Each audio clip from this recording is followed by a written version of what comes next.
Mis dedos están rígidos por la edad, ya no puedo escribir.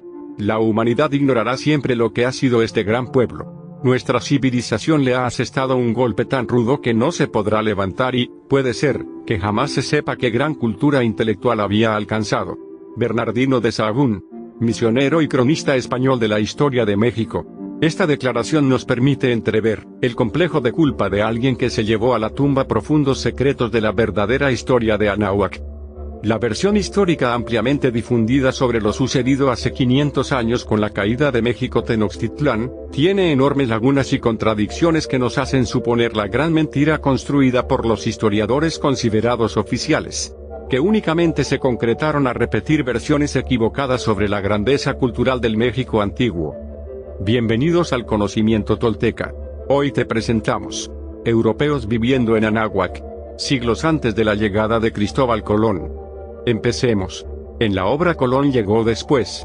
El antropólogo franco-argentino, Jacques de Mayo, nos expone que monjes irlandeses de la orden columbita de los Couldes, ya habían llegado a América desde el año 877 con la finalidad de evangelizar y transmitir su mensaje a los nativos, desplazándose desde el norte de Anáhuac hasta llegar a México.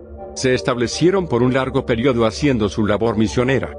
Otro testimonio histórico proviene de los nórdicos, del vikingo Leif Erikson, hijo de Erik el Rojo, un comerciante y explorador noruego, que primeramente navegó hasta la Tierra Verde o Groenlandia, pasó por la tierra insular del hielo, Islandia, y terminó en la isla de Terranova, ubicada en lo que hoy es el oriente de Canadá, hacia el siglo XI.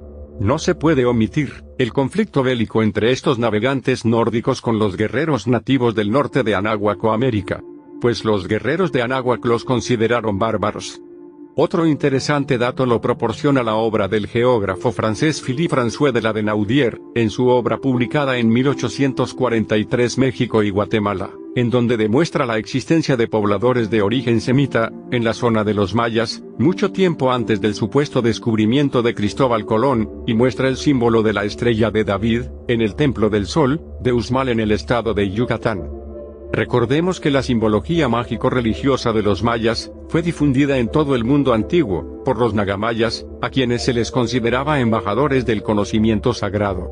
Así que no resulta extraño, el asentamiento de comunidades de origen semita, conviviendo con las antiguas civilizaciones del Anáhuac. Como veremos más adelante, Anáhuac estaba regida por la unidad de una cosmovisión común a todas las provincias o naciones del continente. Así lo asevera Alfredo López Austin en su obra, Las razones del mito. Puede suponerse que las diferencias climática y étnica y el desigual desarrollo produjeron una gran diversidad cultural. Así fue, en efecto, en el pasado, y así sigue siendo en nuestros días. Sin embargo, resulta sorprendente que la historia compartida por estos pueblos haya producido desde épocas muy tempranas una base cultural, sobre la cual se desarrolló la diversidad. Esta base ha sido denominada núcleo duro de la tradición mesoamericana. Y el antropólogo mexicano agrega: si se profundiza en las técnicas agrícolas, en la organización social y política, en la taxonomía del cosmos, en las concepciones de la estructura y funcionamiento del cosmos, en las creencias y prácticas religiosas, en la simbología y en muchos otros aspectos de la vida humana, podrá comprobarse que hunden sus raíces en el mencionado núcleo duro, y que éste en buena parte subsiste hasta nuestros días. Fin de la cita. Es decir, todo el continente de Anáhuac estaba poblado y organizado bajo una misma estructura social. Prueba de ello es que la mayoría del territorio del país de los Estados Unidos y Canadá, aún conservan los nombres en el idioma de la antigua cultura nativa, por ejemplo, Ohio, Miami, Seattle, Ottawa, Toronto, Michigan, Oklahoma, Texas, etc. Pero ese será otro tema por desarrollar. Por otra parte, la escritora española Luisa Isabel Álvarez de Toledo, también conocida como la Duquesa Roja, afirma en sus obras, No fuimos nosotros, y África versus América, que tanto musulmanes, como cristianos ya habían viajado a América mucho antes que Cristóbal Colón.